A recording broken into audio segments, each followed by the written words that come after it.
Who am I here with? My name is Kayla, Kayla, where did we meet? Smoothie King. My job. Right. And how long have you been working there? I've actually started working there at 16, just for like not even a year there. Stopped working there because I went back to Georgia, came back here, and I've been working there for a couple of months now, on and off. It's really just a fill-in kind of job. A couple of months now. Yeah. Now, where you said you moved there from Georgia? I moved from Georgia to Austin whenever I was 16 years old. Gotcha. So what brought me here was finding my biological father. I had gotten kicked out at my old house at 16 over crazy reasons. And then came here. Turned out my dad was more like bipolar, not very, great to live with, physically abusive, mentally abusive. So I kind of got out of the house many different times, slept under bridges, couch hopped. You slept under bridges at 16? Actually, more around the 16, 17 area, but yeah. Wow. Because at 16, at that first little stage, I put up with it, but it started getting really bad. I don't know how to keep my mouth closed a lot of times whenever someone's saying something to me that's just not nice. That's why your mom left you for drugs, that's why nobody loves you, you're a mess. Like he's a drunk and he is mentally and physically abusive. So whenever he started kind of getting physical, that's whenever I would leave.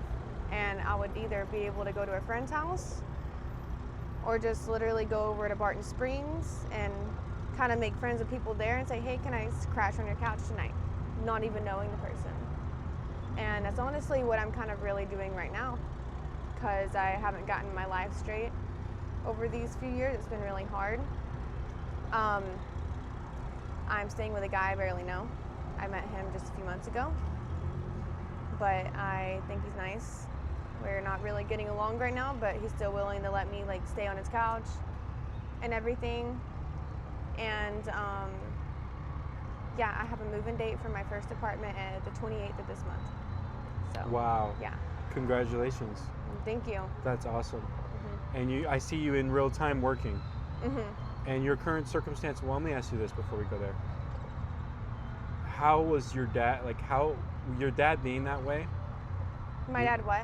When you moved in with your dad when you were 16, and your dad being that way, how has that affected you, Kayla? It has affected me negatively but also positively.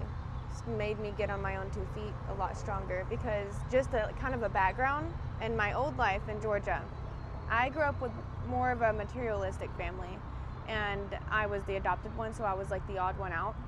I was in this hopeless perspective. I was in this kind of I can't wait to be 18, I need to start working, get out of here when I can. So I started working at 10 years old. And I didn't save up my money. I spent it on food, this, that, the third. So I didn't really do what I planned to do.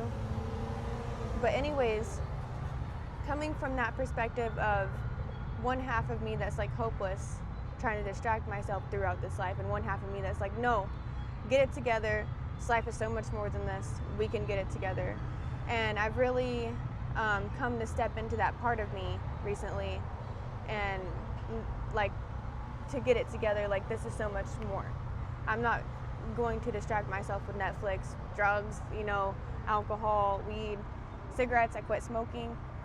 Now, Kayla, just to touch on the circumstance you're in, you're currently staying at a home with a man you don't really know.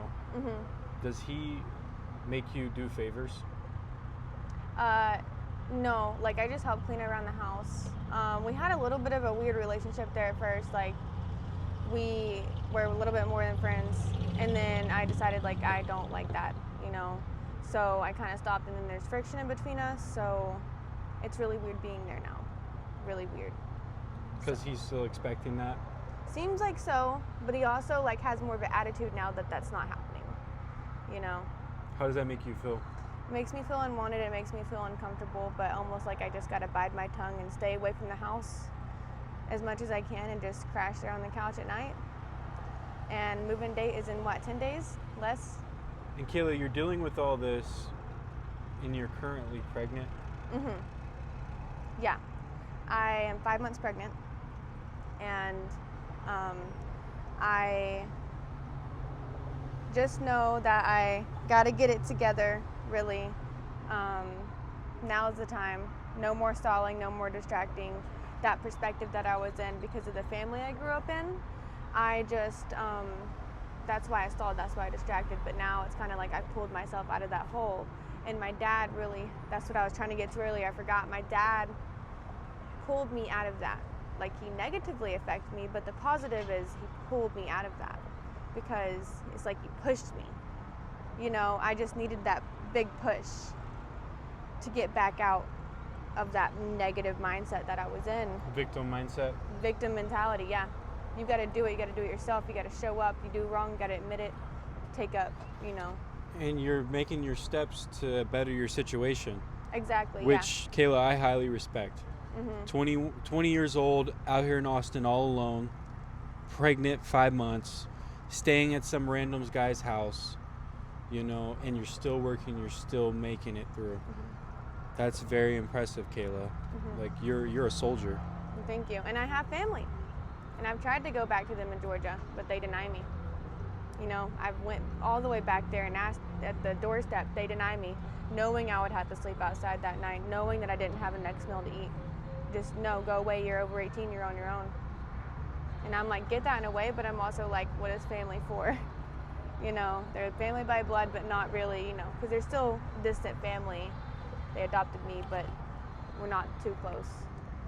Your family didn't want anything to do with you at 20 years old? No, they do not. They kind of act like it, but when it comes to help. You showed up at their doorstep and they turned you away? Yes. And they'll help every now and then about like, hey, I haven't eaten in days, can you please send me like $10? And they'll do that. But then I had to pay it back, you know.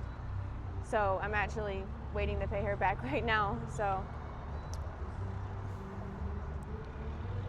Kayla, someone's going to see this somewhere in the world and they're going to think to themselves, how are you surviving right now?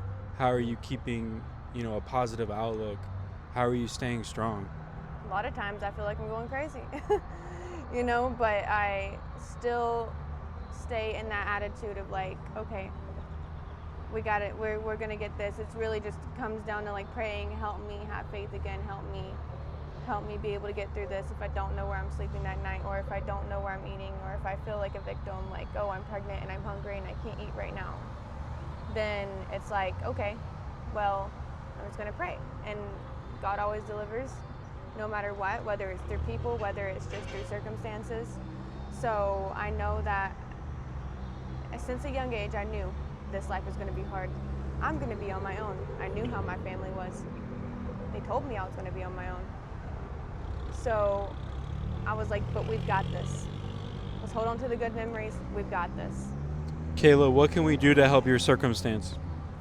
Right now, biggest thing is guidance on just like, if you have any resources, what can I do to give my baby a better future?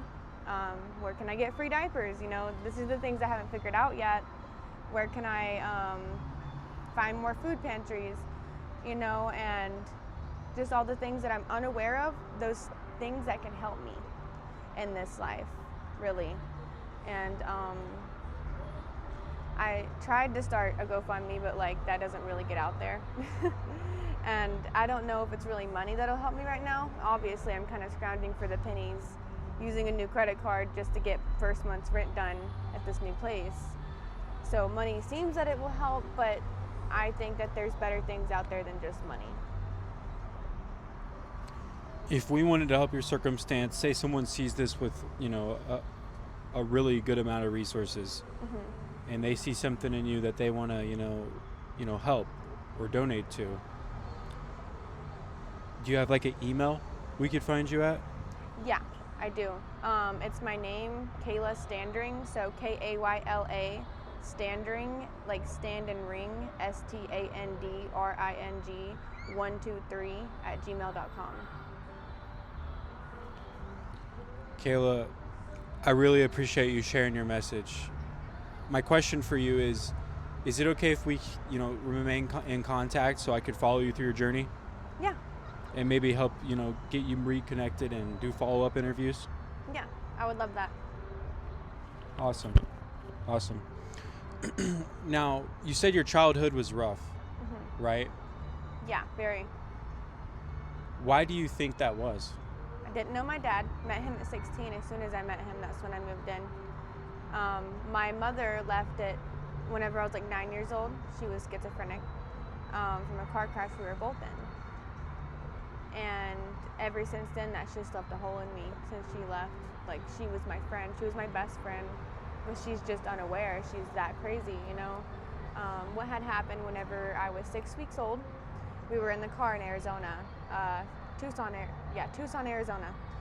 We were, you know how it's flat, we were going across a red light, 18-wheeler, didn't stop at his red light, hit us in the side of the car, and our car went flipping. The airbags didn't come out, they didn't deploy, so her head hit the steering wheel, her brain shifted forwards, and then it bounced back. So all of that got scraped up in her brain. She went into a coma, and they said that if she wakes up, she'll have to relearn everything from scratch, and that she'll definitely have mental problems. I, on the other hand, was not buckled in right. And at 6 weeks old, that's horrible. She was on drugs. She was a drug addict. So I hit my head on the armrest of the car seat. My car seat was front facing, not facing the other way like it's supposed to at that young age. So when I hit my head, it gave me a TBI, traumatic brain injury. So it affected my short-term memory, being able to focus, being able to comprehend things. They knew it would be harder for me throughout this life just in general. So just from the start, it's harder for me to get through this life internally. Heightens my emotions. Sometimes I just have trouble concentrating, you know, just on basic things. I have to work harder to get to things people don't have to work nearly as hard to get to. You know, and there's much more about it that I could go on and on about, but it does make this life more difficult in a way. Sure. I don't have very much experience in that, but, you know, that's real. Mental illness is real. Mm-hmm. I'm just curious to know, you're able to say all these traumatic things, and it's almost like you're desensitized. What desensitized? Remind me. I'm like, that's actually something. I know what that means, but that's actually something about it. It's kind of funny right after. Like, I need to be reminded of things I already know. Sure. Desensitized means like it doesn't even, you know, it's like you've seen it so much that it's normal. Yeah. But you talking about these traumatic things, most men would cry. I've seen most men cry, you know, talking about traumatic things, and it's like you don't even